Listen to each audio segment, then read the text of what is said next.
In this video, we are going to revisit recursive definitions, which we've studied previously in this course. When we learned previously about sequences, we talked about a specific type of sequence called a recursively defined sequence. And that sequence of numbers was unique in that in order to find the next value in a sequence, we had to know the values preceding it. So, for instance, the Fibonacci numbers, 0 plus 1 gives me 1. 1 plus 1 gives me 2. 1 plus 2 gives me 3. 2 plus 3 gives me 5, and so on and so forth. So how is each number found? It's found by adding the two previous terms. Now, when we did this before, we said, okay, let's give this a recursive definition. And in a recursive definition, we had to have two parts. And the first part was the initial conditions. And by that we said we need to know however many previous terms that we have to define. So here it's not intuitive that the first term is 0 and the next term is 1. We actually have to define those. And we have to define 2 in this case because my function, which is the second part, is going to tell us that we're going to add the two terms before that. So the initial condition in this case would be that the first value, or our starting point, is 0, and then our first value after that is 1. So I start with the 0, which is the starting point. And then the function has to define how to find the next term in the sequence. So f of n is found by taking the term right before that and the term right before that. And we should also include that n has to be greater than or equal to 2. And I'm including greater than or equal to 2 because we've already defined 0 and we've already defined 1. So this is how we defined it previously. So now let's look at what I have written here. A recursively defined function has two parts, a basis step and a recursive step. And you might be thinking, well, that sounds pretty familiar to what we were just doing with mathematical induction, where we had a basis step and an inductive step. And you're absolutely right. This is going to flow right into proofs with recursive definitions. Now, the basis step is the same as the initial conditions that we talked about before. It specifies the value of the function for the first term or terms. So that's what those initial conditions were before, and that's what they are again. The recursive step gives us a rule for finding subsequent values using previous values. So this is the function. So for instance, I have, if f is defined recursively by f of 0 equals 2, that would be my initial condition or my basis step, and f of n plus 1, meaning the next term in the sequence, says take the term f of n, multiply it by 3, and subtract 1. So that would be the function. So I want you to notice some difference here, just so we can point out what may already be obvious to you. This one is defined as f of n plus 1. I could also say this is to find f of n, I'm going to take 3 times f of n minus 1 minus 1. So again, it's just saying take the term before that, multiply it by 3, and subtract 1. So either way that you write that, that could be just fine. So let's start with f of 1. To find f of 1, it's saying take 3 times f of 0 minus 1. Well, f of 0 we wouldn't know unless we had our basis, our initial condition, that f of 0 was 2. So I'm going to take 3 times 2 minus 1, which is 6 minus 1, or 5. And then to find f of 2, it says to take 3 times f of 1 minus 1. So 3 times 5 minus 1 is 14. And then to find f of 3, because we're asked to find 1, 2, 3, and 4. So f of 3 would be 3 times f of 2 minus 1, which is 3 times 14 minus 1, which is 41, and then f of 4, which is 3f of 3's minus 1, which is 3 times 41 minus 1, which is 122. Let's see if we can find a recursive definition for the function a to the n, where a is some real number that's non-negative and n is some positive integer. So again, whenever you're trying to find a recursive definition, there are two parts. There's the initial condition or conditions, and then there's the recursive function. And you could actually say that there's three parts because you need to make sure that when you define the recursive function, you have to define for what values. For what values of n. So that's sort of an implied third part. So there's two main parts. So let's take a look. If I have a to the n, then a to the 0, and anything to the 0 is 1. A to the first is just a squared is a times a cubed is a squared times a to the fourth would be a cubed times a, and we can see the way that I'm writing this, I can see that there's some sort of pattern here. And the pattern appears to be that I'm going to multiply by a by whatever I had in this step before. So again, that's the recursive part of this, is that I'm taking something that I had before and then I'm doing something to it to find the next value. So this made it very easy to come up with the two parts. My initial condition is that a to the 0 power is 1. And then if I want to find a to the nth power, all I have to do is take a to the n minus 1th power, so whatever power I had before, and multiply it by a. Now, for what values of n is that valid for? That means for n greater than or equal to 1, because I'm starting that recursive definition at 1. Keep in mind that a recursive definition is considered well-defined, meaning that the value of the function is defined for every positive integer, and therefore, in a little bit, we'll be able to use a form of mathematical induction to prove recursive definitions are true. So right now, we're just looking at this and saying, yep, this is true because I said so. And of course, I can always plug values back in to check. But we can actually do a form of mathematical proof to prove that the recursive definition is true. Let's take a look at another question. We're trying to find a recursive definition of the sequence a sub n, where a sub n is 2n plus 1. And again, I'm going to start it the same way. I'm going to find a sub 0, a sub 1, a sub 2, a sub 3, a sub 4, and see if based on those values, I can find some sort of pattern. So a sub 0 is 2 times 0 plus 1, or 0 plus 1, which is 1. And then a sub 1 is 2 times 1 plus 1, which is 2 plus 1, or 3.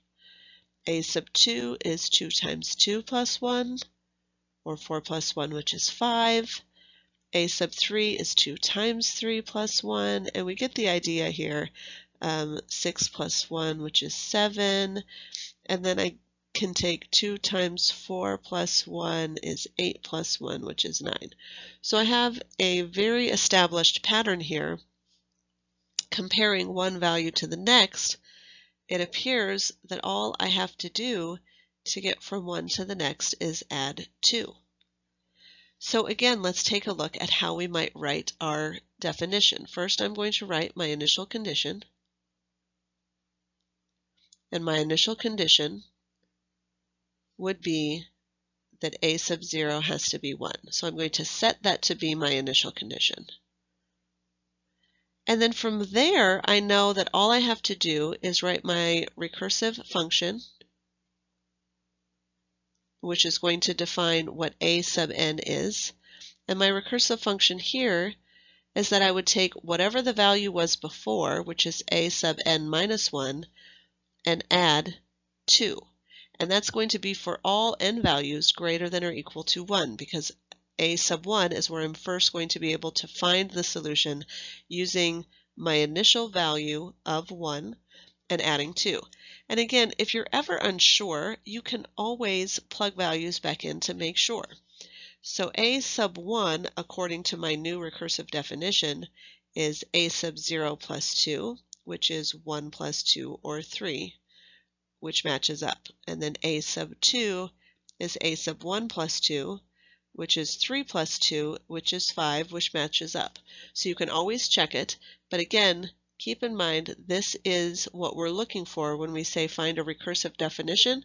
We're saying give that initial condition, give how to find the next value, and then make sure you explain for what values of n that's valid for. It's important to understand that to this point, all we have done is define functions recursively, but we can also define a set or a structure recursively. So the next several examples will be sets or structures. So for instance, again, the basis step, and I'm going to focus specifically on a set this time, the basis step will specify an initial collection of elements, and the recursive step will give a rule for how I'm going to find the next element based on the previous elements. So let's do an example with, say, the natural numbers.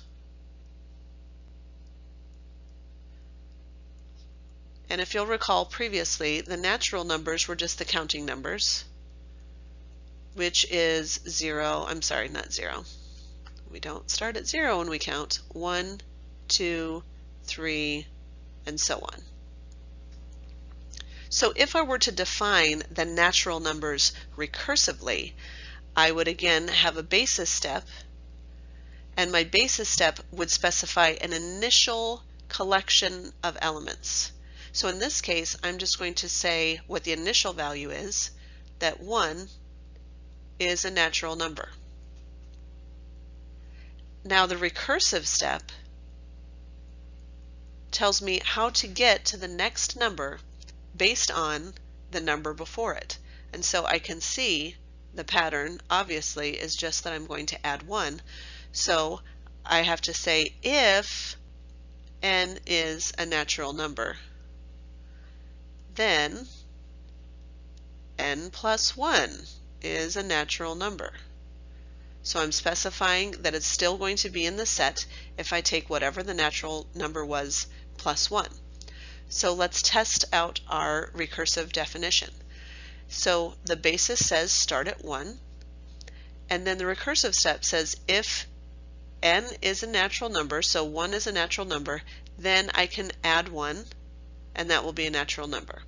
And then if 2 is a natural number, I can add 1, and that will be a natural number. And then I can add 1, and we can see that we've defined it correctly. So let's look at another recursively defined set, and that set says S is a subset of the integers defined recursively by the basis step that 7 is an element of S, and the recursive step that if X is an element of S and Y is an element of S, then their sum is also an element of S.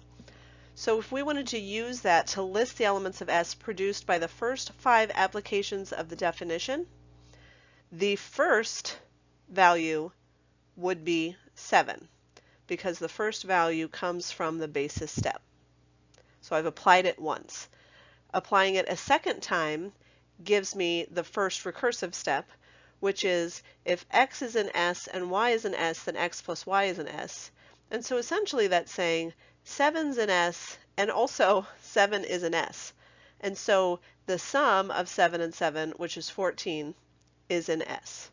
So that's really step 2, because step 1 was the basis step that said 7 is in there.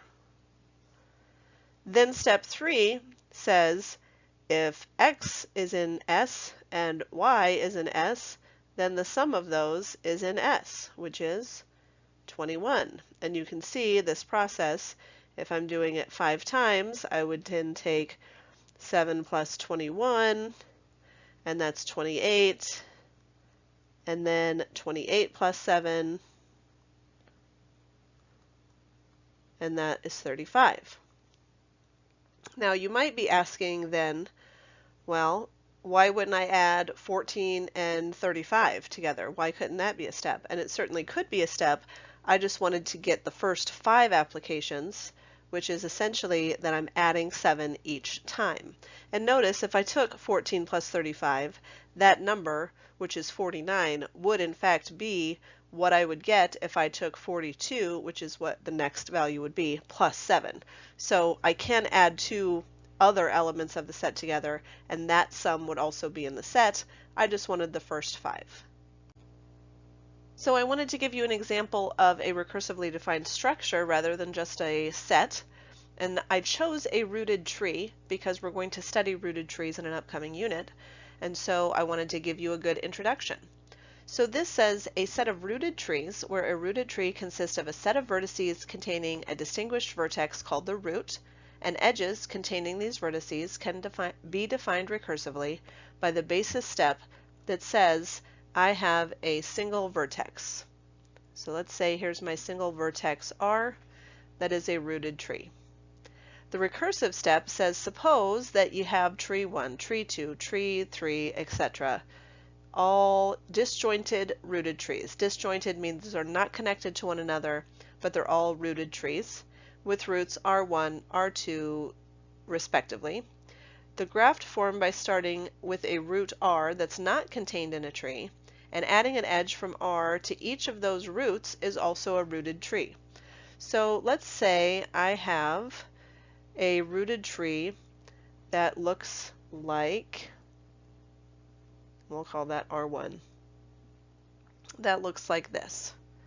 So that's my rooted tree, we'll call that tree 1. And the recursive step says, hey, if I take a new root that is not contained in any other tree and I connect it to the other roots, then I have a rooted tree. So I connected it to tree 1. Well, let's say I also had a tree 2. Well, if tree 2 looked like this, which is disjoint, then the recursive step says take that R and that first root that's not part of a tree and connect it to those other trees, and now all of a sudden you still have a rooted tree. Obviously that's a little bit larger. So let's take a look at what that would look like using the recursive definition. The basis step again would just be one root. The recursive step says you can take that one root and add another root. You can take that one root and connect it to 2 others. You can take one root and connect it to 3 others, and you get the idea. I could continue. If I then applied the definition again, the recursive step of the definition again, it's saying take these structures that we came up with, which again go on forever, and now repeat that step again. So if I had my original that looked just like this, that recursive algorithm says, hey, you can also just add one more if you want to. Or I could take my original that looked like this and say, okay, you can actually do 2 more off of that. Oops, that's the wrong color. You can do 2 more off of that. Or I could have used this one and done the same thing, or I could have used this one, or I could have used one that I didn't even write down. And then off of step 3, I would be taking these structures and then adding essentially another row, another height. I didn't write the definition for a binary tree, but I did want to show you what a full binary tree is. And a full binary tree again has the basis step of just a root. The recursive step 1 takes that root and connects it to 2 vertices, again because this is a binary tree and binary implies 2. Step 2, and again there's no ... here because there's nothing else I can do. Step 2 says take that initial structure, and I'm just going to draw it 3 times so I don't have to keep switching markers. So here's my initial structure. And step 3 says that I can either add to the left vertex, I can add to the right vertex, or I can add to both vertices. Oops. And it will look like that. So that is step 2. Obviously, step 3 would do the same thing off of all of those final vertices. Coming up next, we're going to take a look at structural induction.